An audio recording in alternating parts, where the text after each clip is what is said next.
I've always been a logical and curious kind of person. I mean, that's just my personality. I remember when I was little, my parents gave me an electric train for Christmas. And then a couple hours later, my dad finds me in the garage, and I'm throwing the locomotive against the cement floor, trying to break it open. He said, "What are you doing?" And I said, "Well, I'm just trying to figure out how it works." I mean, my parents, because of all the why questions I would ask, finally went out and said, "Here," and they bought me an encyclopedia and said, "Look, the answers are in there. Go look for them. Go find them yourself." I mean, that's just the way I was. And so I guess it's natural that I would become a journalist, because journalists are looking for facts, they're looking for evidence, they're looking for data, they're looking for something that they can publish in the paper and have confidence it is true. Lee Strobel earned a Master of Studies in Law degree from Yale Law School and is the former legal editor of the Chicago Tribune. He is the best-selling author of several books that explore the evidence for the Christian faith. I guess given my curiosity, it's not surprising that when I was in high school, science was my favorite topic, because there the teachers actually encouraged me to like cut open frogs and find out how things work, which I thought was great. When I was a teenager, I had this deep trust in science, and I think part of it was prompted by the fact that I grew up in post-Sputnik America, where Eisenhower encouraged all young people to delve into science so we could catch up with the Russians. So to me, science sort of represented the empirical, the hard facts, the things that could be proven experimentally, and that was sort of the way in which I looked at life. I thought people who had faith, people who believed in supernatural things like God, I saw that as a sign of weakness, because, you know, do you have any data to back that up? In the autumn of 1966, Strobel's interest in science led to a life-changing decision. I can take you back to the exact spot where I was sitting. It was in the third floor, overlooking the asphalt parking lot. I was in the second row, the third chair from the front, when my biology teacher recounted in great detail this experiment that had been conducted in the early 1950s at the University of Chicago. This experiment that impressed Strobel so deeply was one of the most famous in the history of science. In 1953, Stanley Miller, a graduate chemistry student, tried to demonstrate how life first emerged on Earth. Miller attempted to reproduce the Earth's early atmosphere. He pumped hydrogen, methane, ammonia, and a small amount of water vapor into a maze of glassware. Then sparked the gases with electrical discharges to simulate lightning. After 5 days, he discovered what he had hoped for: a few simple amino acids, the basic building blocks of living organisms, had collected in the dark residue at the bottom of the glass. Many hailed Miller's experiment as proof that essential components of life could have formed in the oceans of the Earth billions of years ago. The philosophical implications of Miller's experiment were instantly obvious to me. And for me, it was a eureka moment, because I heard this and I thought, wait a minute. If you can show scientifically that life can emerge without any outside assistance, if life can emerge just from naturalistic circumstances, then God was out of a job. From there, the acceptance of Darwinian evolution, and full-blown atheism for that matter, was pretty easy. Because if living organisms could emerge by themselves out of this primordial soup without the assistance of any kind of a god or supernatural intervention, then they certainly could develop naturally over the eons into more and more complex creatures, just as Charles Darwin theorized in his book On the Origin of Species. As Strobel embraced Darwinism and its atheistic implications, he was surprised to discover that many Christians believed their faith was compatible with Darwinian evolution. There's no way you can harmonize neo-Darwinism with Christianity. I could never understand Christians who would say, well, you know, I believe in God, and yet I believe in evolution as well. You see, Darwin's ideas about the development of life led to his theory that modern science now generally defines as an undirected process, completely devoid of any purpose or plan. Now, how could God direct an undirected process? How could God have purpose and a plan behind a system that has no plan and no purpose. It just does not make sense. Didn't make sense to me in 1966, and it doesn't make sense to me now. In 1972, Lee Strobel married Leslie Herdler. 5 years later, Leslie, an agnostic, became a Christian. And I thought, this is divorce. This is going to be the end of our marriage. But all the negative things I expected to happen in her as a result of her newfound faith, they didn't happen. And instead, I saw positive changes in her values and her character and the way she related to me and the children. And I thought, wait a minute, she is attributing this to God. And I don't believe God exists. And so that was the main thing that prompted me to say, maybe I need to really investigate this and get to the bottom of this and determine, is there really any rational way I could ever believe that this kind of a God really exists and really causes this kind of transformation in a human being? And so I decided to use my legal training and journalism training, my scientific curiosity, to systematically investigate, is there any credibility to the Christian faith? Because science had played such an instrumental role in his turn to atheism, Strobel embarked on an investigation of major discoveries in biology, chemistry, cosmology, and physics. His studies spanned more than 20 years and included interviews with scientists and scholars as he sought to determine for himself what these discoveries implied about the reality of a creator. Throughout his inquiry, one question remained constant. Does the evidence uncovered by contemporary science point us toward or away from the existence of God? Two-time Nobel Prize winner Linus Pauling once said that science should be the search for truth. And that's what I wanted to do. I didn't know where the evidence was ultimately going to take me, but I really did want to know the truth about God. And what I found shocked me, and it stunned me.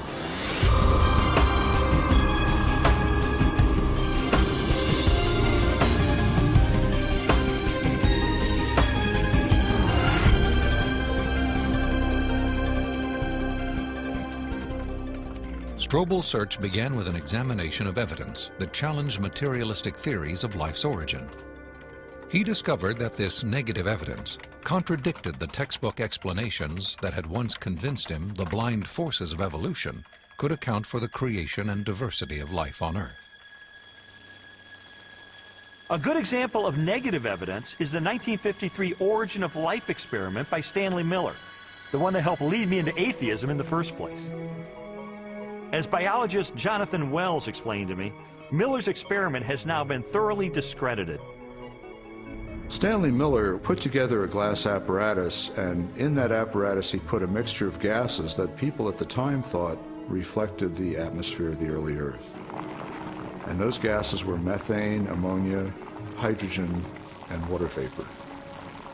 But then the professional opinion of what was there on the early Earth changed. In the 60s, geochemists revised their hypothesis and decided that the hydrogen, being very light, would have escaped into outer space. The Earth's gravity isn't strong enough to hold it. And probably the early Earth's atmosphere then consisted of what we now see coming out of volcanoes today, namely carbon dioxide, nitrogen, and water vapor. Well, if the early Earth's atmosphere consisted of those gases, then Stanley Miller's experiment would not work. In fact, he himself tried it with those gases, and he found that he couldn't produce any amino acids at all. So the experiment falls apart once you use a more realistic mixture of gases in the apparatus. Miller's test has been repeated many times using the correct atmospheric components. The results are always the same. The amino acids that generated so much enthusiasm in 1953 do not appear. Even if Miller's experiment were valid, you're still light years away from making life. It comes down to this. No matter how many molecules you can produce with early Earth conditions, plausible conditions, you're still nowhere near producing a living cell. And here's how I know. If I take a sterile test tube and I put in a little bit of fluid with just the right salts, just the right balance of acidity and alkalinity, just the right temperature, the perfect solution for a living cell. And I put in it one living cell. This cell is alive. It has everything it needs for life. Now I take a sterile needle and I poke that cell, and all its stuff leaks out into this test tube. You have in this nice little test tube all the molecules you need for a living cell. Not just the pieces of the molecules, but the molecules themselves. And you cannot make a living cell out of them. You can't put Humpty Dumpty back together again. So what makes you think that a few amino acids dissolved in the ocean are going to give you a living cell? It's totally unrealistic.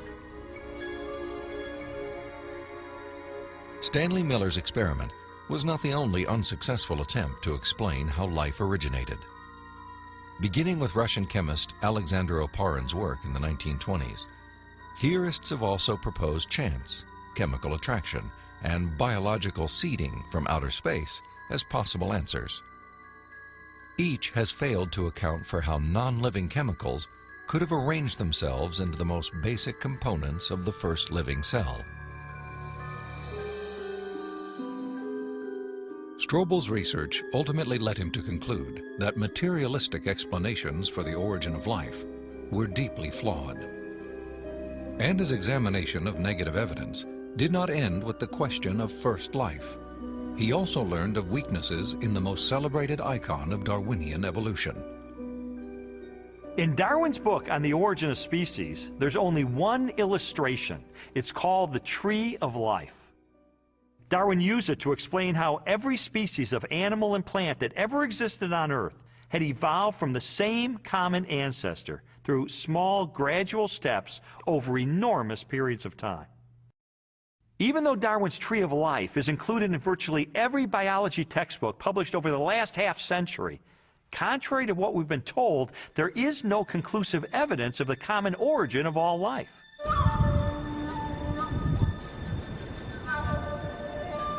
Perhaps the most damaging blow to Darwin's theory is the fossil record. If all living organisms have descended from the same primitive life form, then the rock strata of the Earth should be filled with the fossilized remains of animals that were once part of a great evolutionary chain. A chain of small biological modifications, ultimately leading to a spectacular diversity of life.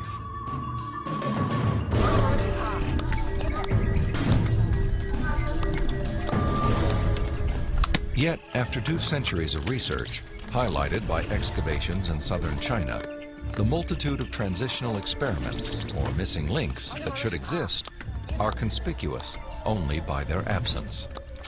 The most graphic example of this void in the fossil record is a geological era known as the Cambrian explosion. The branching tree pattern of Darwin's theory is actually not seen anywhere in the fossil record unless we impose it with our own minds. So the Cambrian explosion is the most dramatic refutation of the Tree of Life. The Cambrian explosion of life was a dramatic episode in geological history. Usually dated at about 530 million years ago, the exquisitely preserved Cambrian fossils reveal that the body plans for virtually every major animal phyla appeared, not gradually and slowly as Darwin had speculated, but instead with astonishing suddenness. If we imagine the whole history of life on Earth taking place in one 24-hour period, the current standard estimates for the origin of life put it at about 3.8 billion years ago, let's say 4 billion. So if we start the clock then, our 24-hour clock, 6 hours, nothing but these simple single-celled organisms appear, the same sort that we saw in the beginning. 12 hours, same thing. 18 hours, same thing. 3/4 of the day has passed, and all we have are these simple single-celled organisms. Then at about the 21st hour, in the space of about 2 minutes, boom, most of the major animal forms appear in the form that they currently have in the present. And many of them persist to the present, and we have them with us today. Less than 2 minutes out of a 24-hour period. That's how sudden the Cambrian explosion was. In a geological instant, the animal kingdom leaped from small, relatively simple organisms to extraordinary creatures with spinal cords, compound eyes, and articulated limbs. The record of this explosion of life looks nothing like Darwin's slowly branching tree. Darwin's theory is that there's a tree of life, where you have one organism diverging into many other organisms and big differences appearing at the top. What we really see is from here up.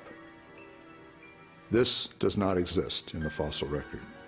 If I were using a botanical illustration, it would be a lawn with separate blades of grass sprouting independently of each other. And those would be the phyla. Now, within each phylum, there is subsequent diversification, but even there, I don't see the branches connecting that would make them a tree of life. As scientists, it's not our job to force the evidence into a theory that just doesn't fit it. And so I have absolutely no desire or reason to uphold Darwin's theory at this point. I think what we're seeing today is a series of scientific discoveries that are opening the eyes of more and more scientists to say, wait a minute, I can no longer believe that pure naturalistic processes can account for the origin and diversity of life. There must be something else here. The challenges to Darwinian theory have led more than 600 scientists with PhDs from major universities throughout the world to sign a document titled A Scientific Dissent from Darwinism. It reads in part, "We are skeptical of the claims for the ability of random mutation and natural selection to account for the complexity of life."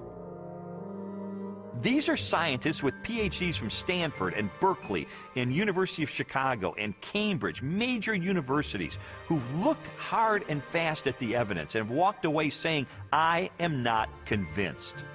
Maybe there's another explanation. Personally, the negative evidence forced me to conclude that Darwinism would require a blind leap of faith that I just had no good reason to make. Strobel's rejection of Darwinism and materialistic science was also based on a large body of positive evidence for intelligent design. Evidence he first confronted in the science of cosmology, which explores the origin of the universe.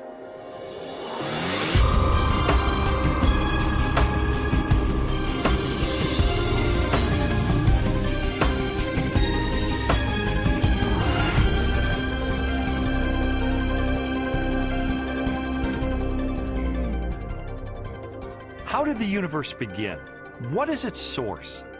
Few questions have generated as much controversy through the centuries or inspired as many impassioned opinions. I interviewed William Lane Craig, a philosopher who has devoted much of his career to the study of cosmology and the question of origins.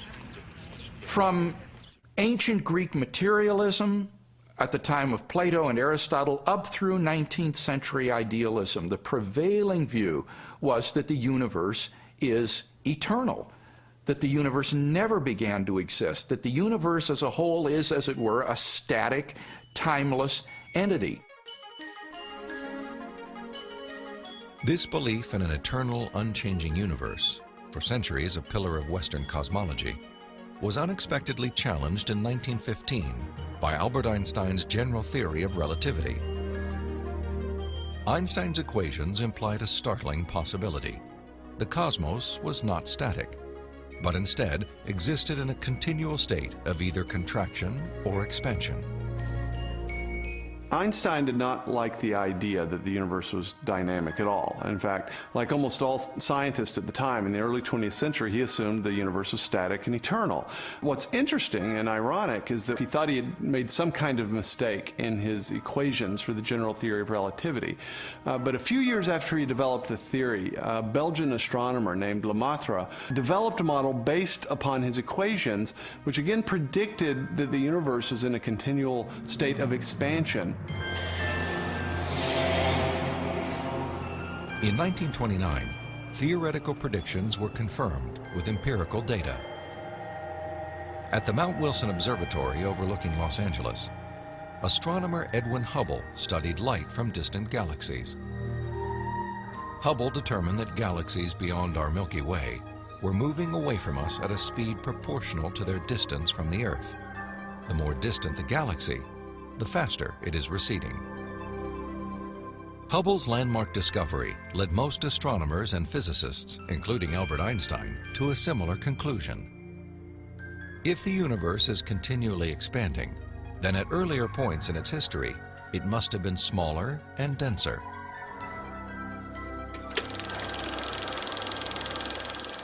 I think a good way to visualize this is to imagine that the history of the universe has somehow been photographed and made into a movie that we could play on a projector. As the projector runs forward, we watch the universe as it continually expands.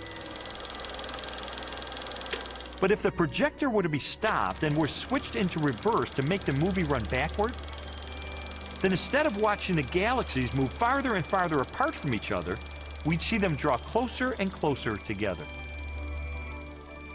As you trace this expansion back in time, the universe grows denser and denser and denser until finally the entire known universe is contracted down to a state of infinite density, which marked the beginning of the universe. At this point, which cosmologists call the singularity, all matter and energy, physical space and time themselves came into being. This literally represents the origin of the universe from nothing.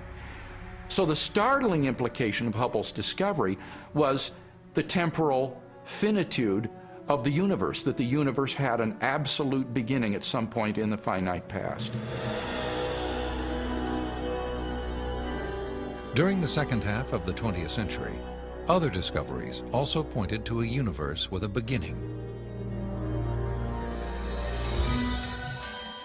These images of the cosmic microwave background radiation document what most scientists now believe is the remnant heat generated during the universe's early history.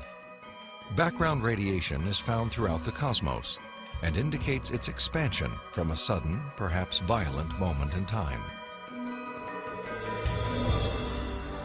This evidence for a finite universe has reaffirmed the conclusion of an ancient philosophical deduction. It is called the Kalam cosmological argument. The Kalam argument is deceptively simple in its formulation. It consists of basically three steps. Premise one is that whatever begins to exist has a cause. Something cannot come into being uncaused out of absolutely nothing. Premise two is that the universe began to exist. And the remarkable development that has occurred is that for the first time, we now have solid scientific evidence for the truth of that second premise, that the universe began to exist. And from those two premises, it follows logically, therefore, the universe has a cause of its existence. Whatever begins to exist has a cause. The universe began to exist, therefore the universe has a cause of its existence. And that points to a reality beyond the universe, a transcendent reality beyond space and time, and therefore non-physical and immaterial, which created the universe out of nothing and brought it into being. The implications of a finite universe, coupled with other discoveries of modern cosmology, have led many scientists to unmistakably theological conclusions.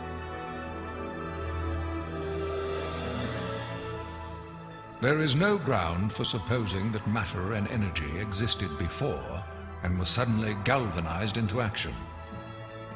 It is simpler to postulate creation ex nihilo, divine will constituting nature from nothingness. The chain of events leading to man commenced suddenly and sharply, at a definite moment in time, in a flash of energy and light. We can't understand the universe in any clear way without the supernatural. Supernatural creation of the universe in a flash of energy and light. You know, it sounds an awful lot like the first chapter of Genesis to me. Today, the vast majority of even the most skeptical astronomers and cosmologists believe that the universe had a beginning. This belief isn't based on some theological doctrine. It's based on scientific evidence. And I think if we follow the evidence wherever it points, it points clearly and powerfully and persuasively in the direction of a creator.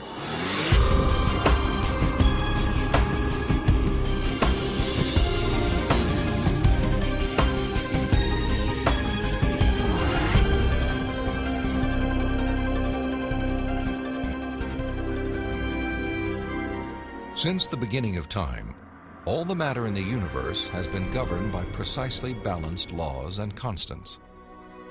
During an interview with Robin Collins, a philosopher with degrees in mathematics and physics, Strobel learned how these laws offer compelling evidence for a creator and conspire to make the universe habitable for life. The laws of physics are balanced on a razor's edge for life to occur. For example, if you didn't have something like gravity that pulled matter together, you would never get planets, you wouldn't get stars, you wouldn't get any complex organisms. If you didn't have the strong nuclear force, there would be nothing to hold protons and neutrons together in the nucleus. And so you wouldn't have any atoms, so no chemistry. If you didn't have the electromagnetic force, you would have no bonding between chemicals. You'd have no light, and the list goes on. So you need all these sorts of fundamental principles have to be in place in order for life to occur. Wipe out one of those principles, wipe out one of those laws, no life. Strobel learned that life also hinges on the precise strengths and relative values of many different physical constants. One example of this fine-tuning is the force of gravity. Imagine a ruler divided up into 1-inch increments and then stretched across the entire universe, a distance of some 14 billion light years. For the purposes of illustration, the ruler represents the possible range for gravity. In other words, the setting for the strength of gravity could have been anywhere along the ruler, but it just happens to be situated in exactly the right place so that life is possible. Now, if you were to change the force of gravity by moving the setting just 1 inch compared to the entire width of the universe, the effect on life would be catastrophic. No large-scale life forms could exist. Anything that was more than the size of a pea would be completely crushed. So you might be able to get life of a very, very primitive sort, such as bacteria, but you could never get conscious observers. The strength of gravity is just one of at least 30 separate parameters that must be finely tuned to produce a life-sustaining universe. Another example is the cosmological constant. The cosmological constant describes the expansion speed of space in the universe. If space expands too quickly, then the universe will spread out so quickly that material objects can't form. So you can't get stars and galaxies and planets and the types of things that we, of course, take for granted in our universe. Physicists have determined that the cosmological constant is fine-tuned to 1 part in 100 million billion billion billion billion billion. Such precision has been compared to traveling hundreds of miles into space, then throwing a dart at the Earth and hitting a bullseye measuring 1/trillionth of an inch in diameter, an area less than the width of a single atom. Just consider those two parameters, gravity and the cosmological constant. Their level of fine-tuning is to a precision of 1 part in 100 million trillion trillion trillion trillion trillion trillion. I mean, that's like 1 atom in the entire known universe. This fine-tuning is also evident at the atomic level. The strong nuclear force binds atoms together. If the strength of this force were to decrease by 1 part in 10,000 billion billion billion billion, the only element left in the universe would be hydrogen. Again, chemical life would not be possible. The fine-tuning of the laws and forces of physics is so precise that few theorists are comfortable invoking mere chance as an explanation, unless our universe is not the only roll of the dice. If the universe looks like it's fine-tuned for complex life, maybe there's a fine-tuner. Maybe it was fine-tuned for life. And this has certain unsavory theological implications. And so it's not surprising that those committed to a fundamentally materialistic view of reality would try to find an escape hatch. And the most popular escape hatch for this theological implication of fine-tuning is this idea of multiple universes. As its name suggests, the theory of multiple universes proposes that our universe is not alone. Instead, it is part of a vast ensemble of universes, each with a different set of laws and constants. If there's only one universe, then the conclusion that the universe looks fine-tuned because it is fine-tuned is inescapable. But if our universe is just one of a vast set, then you seem to have more resources to play with. Chance gets a new lease on life. I sometimes try to imagine what physicists have in mind that postulate this idea of multiple universes. I mean, what would the generator look like that creates them? Maybe it's like a giant monolith that has dozens of different dials, each of which has to be set to the right physical constant. If we think of these parameters as dials, each of the dials is different. So if you produce enough universes with enough different dial settings, eventually, just by chance, you get one just right. So you might have to produce a trillion universes. But eventually, if you have a generator that's just spitting out just an enormous number of them, then it gets the right dial setting. And then by just chance, you get conditions right for life. So it's a huge cosmic lottery. That's the idea.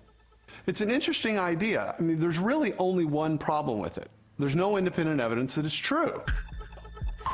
Besides, it really just pushes the question back a step, because we could still ask, who built the generator?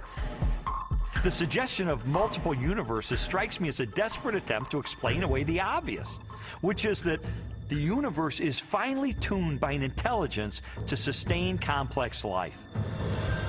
An intelligence that must be beyond the constraints of time and space.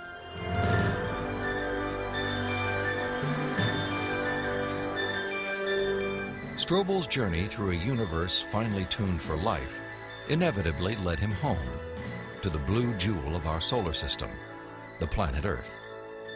There he encountered another array of critically balanced conditions essential to human existence. When I was an atheist, I saw planet Earth as being one of probably billions of planets just like it all over the universe. I saw our sun as being an average, undistinguished type of a sun. I figured as I looked up at the stars at night that there must be millions and millions of advanced civilizations out there. I just thought there was an ordinariness to our situation. This line of reasoning was totally consistent with my atheistic worldview. But what I learned later is it is not consistent with what science is revealing about the Earth. Strobel's investigation caused him to consider the many conditions necessary for a life-sustaining planet. In the process, he was introduced to the science of astrobiology and astronomer Guillermo Gonzalez.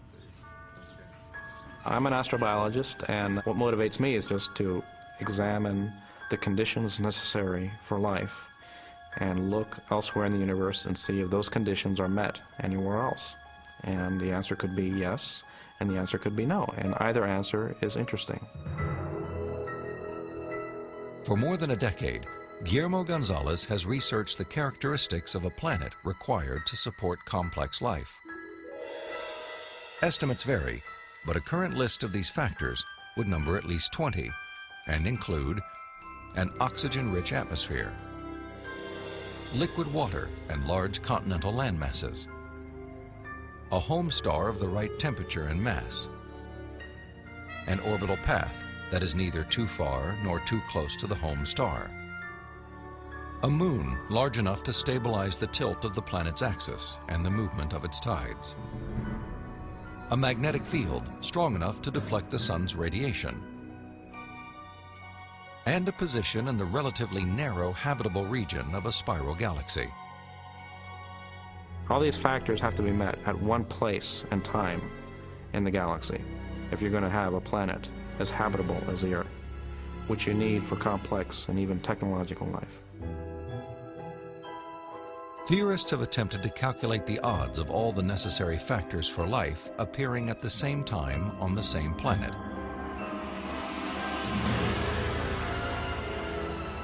A conservative estimate is 1 chance in 10 to the negative 15th, or 1/1000th of 1 trillionth. On those terms, even when compared to the billions of suns and possible planets in our Milky Way galaxy, the probability of even a single habitable world appears unlikely.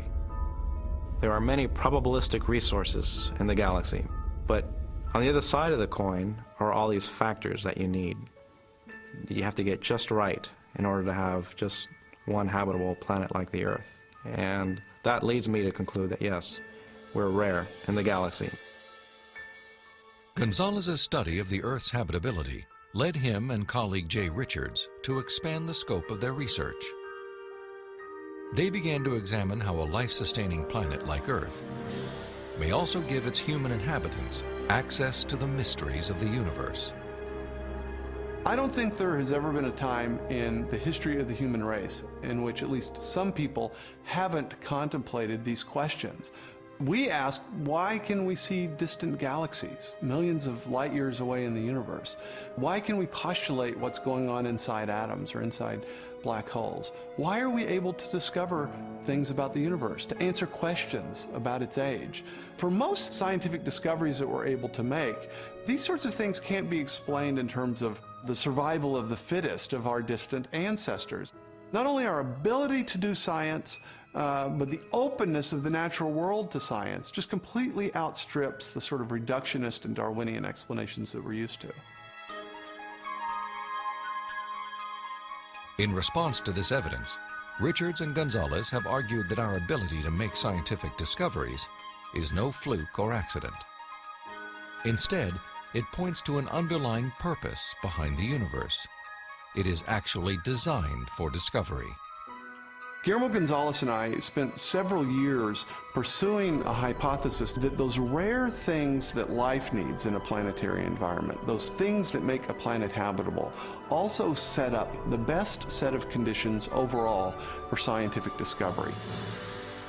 There are many examples of this correlation, including our planet's oxygen-rich atmosphere, both a critical requirement for our survival and a transparent window that allows us to explore the distant universe.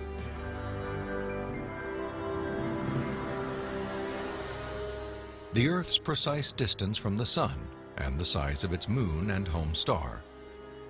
These factors not only control our planet's temperature, axial tilt, and the movement of its tides, they also ensure perfect solar eclipses, phenomena that have provided scientists with invaluable data about the composition of stars and the properties of light. And our location in the Milky Way.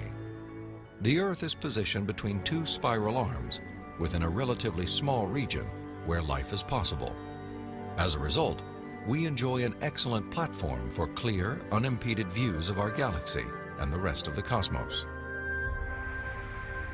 I think God intentionally created a habitat for us that allows us to see Him through the creation that He has left behind. And this habitat is conducive for us to do scientific research. It didn't have to be that way, but it is. Why? Because I believe that by doing science, we find God.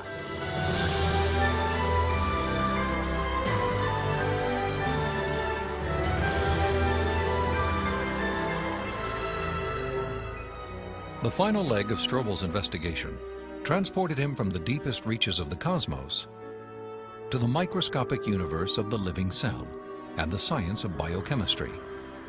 There he encountered more challenges to Darwinian evolution and new evidence of design.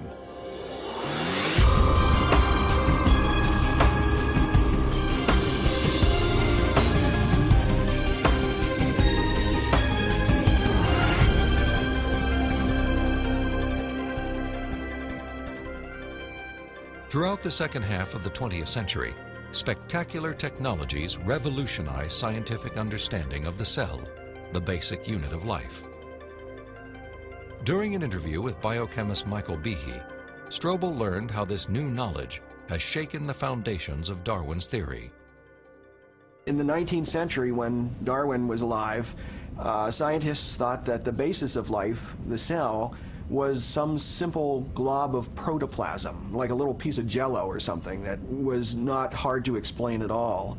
But with the hard work of science in the 20th century, we've seen that the cell is far from simple. It's got very complicated molecular machines and things that are very resistant to Darwinian explanation.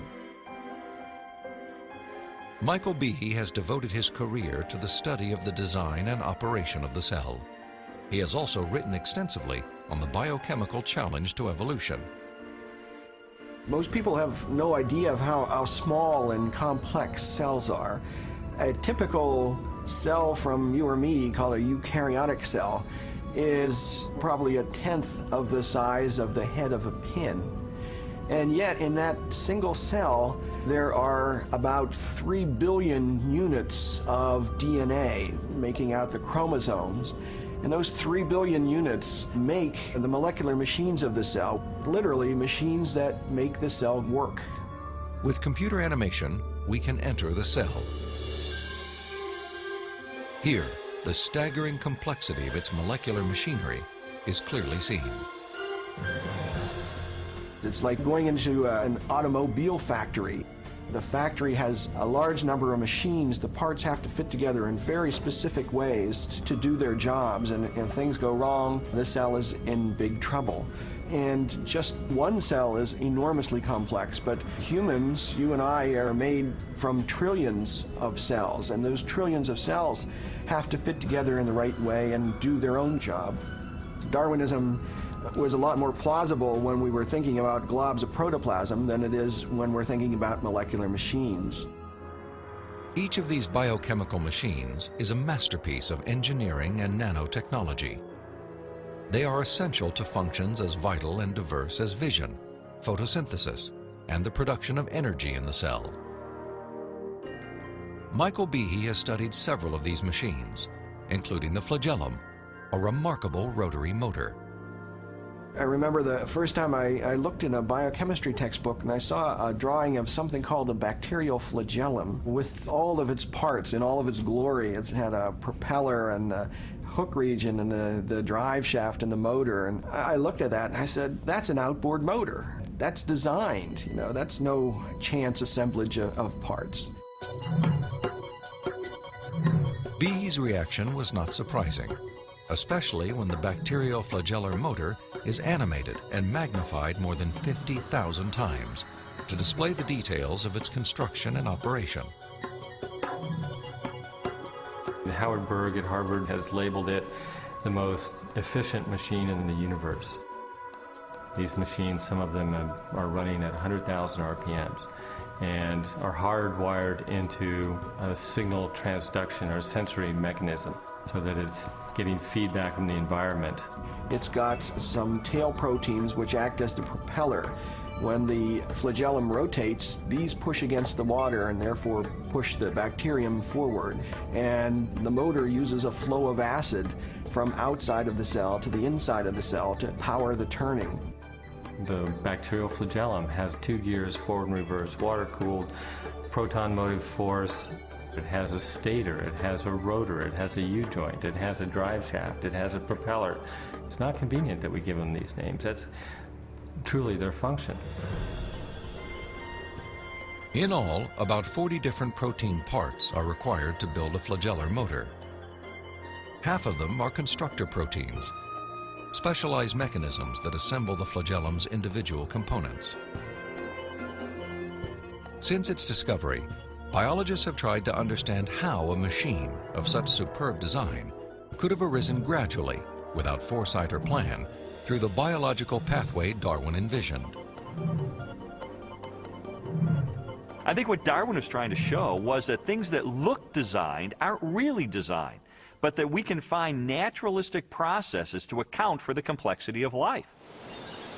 Darwin theorized that every part of every living organism evolved through natural selection, a blind process that acts upon random changes in the cell.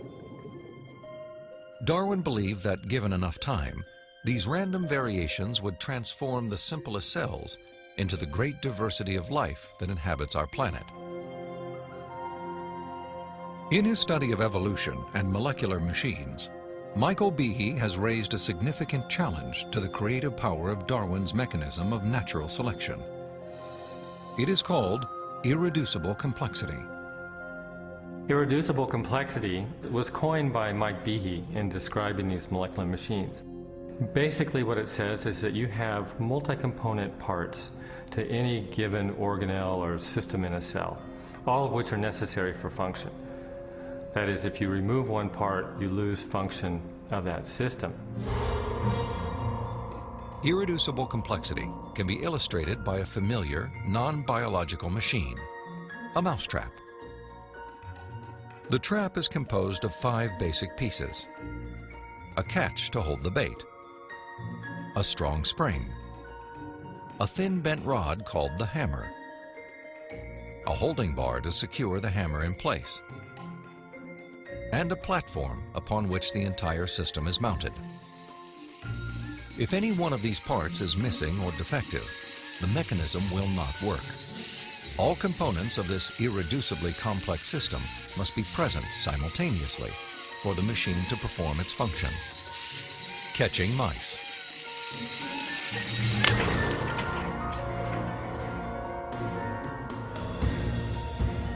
The concept of irreducible complexity also applies to biological machines, including the bacterial flagellum. All told, there are about 40 different protein parts which are necessary for this machine to work. And if any of those parts are missing, then either you get a flagellum that doesn't work because it's missing the hook or it's missing the drive shaft or whatever, or it doesn't even get built within the cell. You can't put something like that together gradually because they need a large number of parts interacting with each other at the same time before they work at all. Without the tools to observe the machinery of the cell, and long before the idea of irreducible complexity, Charles Darwin offered a way to test his own theory. In Origin of Species, he wrote, "If it could be demonstrated that any complex organ existed, which could not possibly have been formed by numerous, successive, slight modifications, my theory would absolutely break down." Darwin acknowledged that if someone identified a biological system that could not have been constructed in incremental steps over long periods of time, then his theory would be invalid. And what Michael Behe and others have discovered is the existence of biological machinery that cannot be explained away by Darwinian processes. Darwin's failed predictions have in fact falsified his own theory.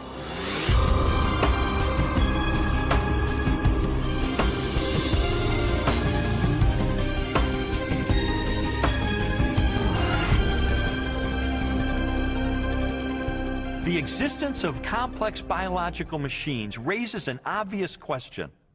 If natural selection wasn't the agent of their construction, then what was? The centerpiece of my investigation was an interview with philosopher of science, Dr. Stephen Meyer. Meyer, who holds a PhD from Cambridge University, brought me face to face with the most efficient information processing system in the universe. The DNA molecule and its language of life. The discovery of the information-bearing properties of DNA and RNA is a fundamental challenge to all materialistic theories of the origin of life.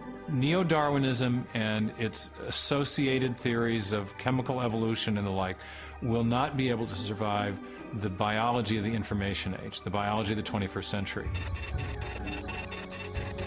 Meyer's conclusions are based upon his understanding of the DNA molecule and the genetic instructions that are locked within the nucleus of living cells.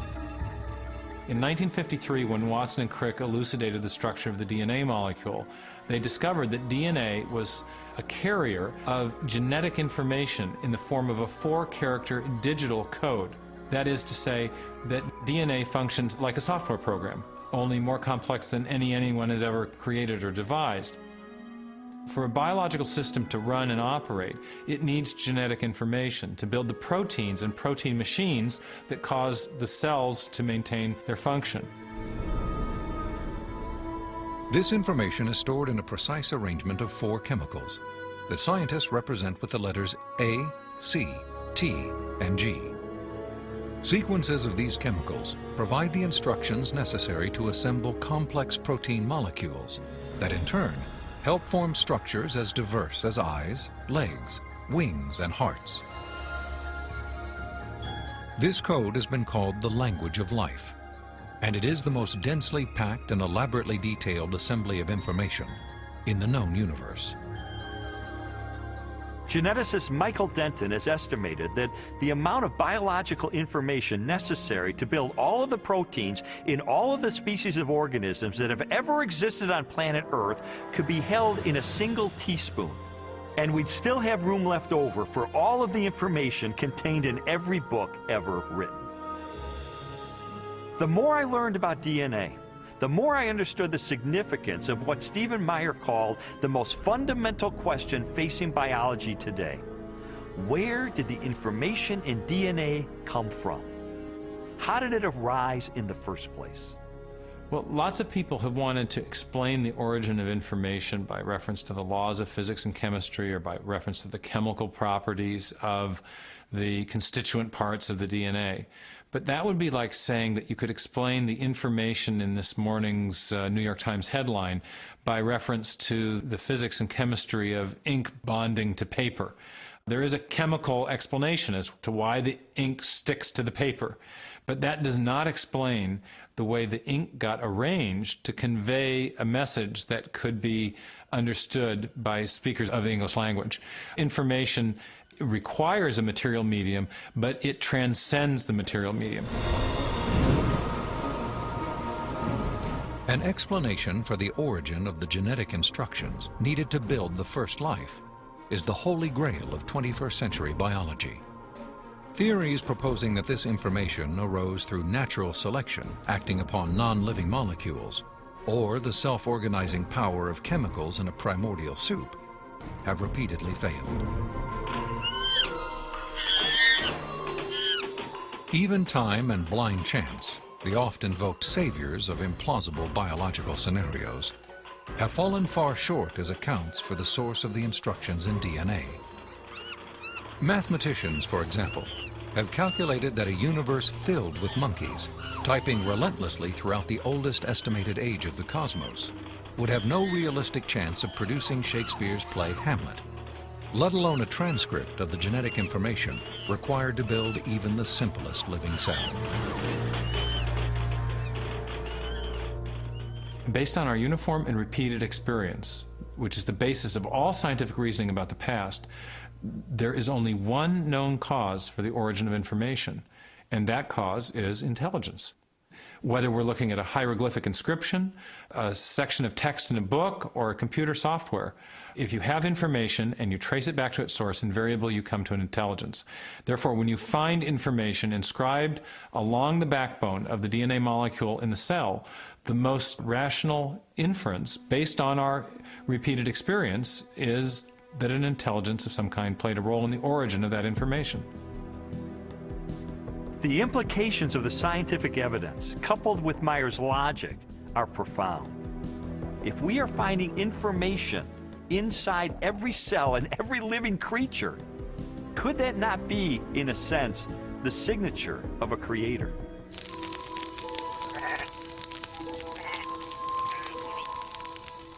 "30 centuries before science unlocked the mysteries of genetic information, or a telescope probed billions of light years into space, the Hebrew shepherd and poet David wrote eloquently of a creator who revealed his existence and power through all that he had made.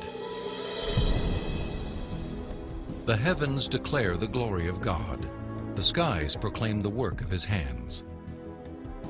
Day after day they pour forth speech. Night after night they proclaim knowledge. Their voice goes out into all the earth, their words to the end of the world." God himself is invisible. He is a spirit. And yet, one of the purposes he has for us is to find him so we can know him. And he's left behind a series of clues. And sometimes we just have to kind of take our blinders off and get beyond our presuppositions and say, wait a minute, I am going to pursue the evidence of science wherever it points. And if it takes me to a very uncomfortable conclusion that there is a creator, then if the evidence points in that direction, that's the way I'm going to go. According to a lot of the mainstream media, the theory of intelligent design is a faith-based idea. And in saying that, they want to dismiss it as something that has no basis in science. But the media has confused a fundamental issue. They're confusing the evidence for the theory with the implications of the theory. The theory of intelligent design may well have implications that are supportive of theistic belief, but the theory is not based on theistic belief. It's based on the discovery of digital code in cells, miniature machines in cells, the fine-tuning of the laws of physics and chemistry, and standard ways of scientific reasoning about the remote past in the history of life. 40 years ago, a lecturer in a high school biology class convinced an inquisitive 14-year-old freshman that there was no God. Ironically, years later, it was an open-minded investigation of scientific evidence that led Lee Strobel to belief in a creator. One of the most interesting things I've learned as I've gone on this journey of scientific discovery has been that you don't have to commit intellectual suicide to come to the conclusion that there is an intelligent designer. Because today, science is pointing more directly and more powerfully toward a creator than any other time in the history of the world. I was trained in journalism and law to respond to truth. I had to take a step of faith in the same direction that evidence is flowing, which is logical and rational. We do that every day of our life. We make steps of faith based on the evidence that we perceive. And so it was the most logical and rational step I've ever taken to put my faith in the creator that science tells me exists.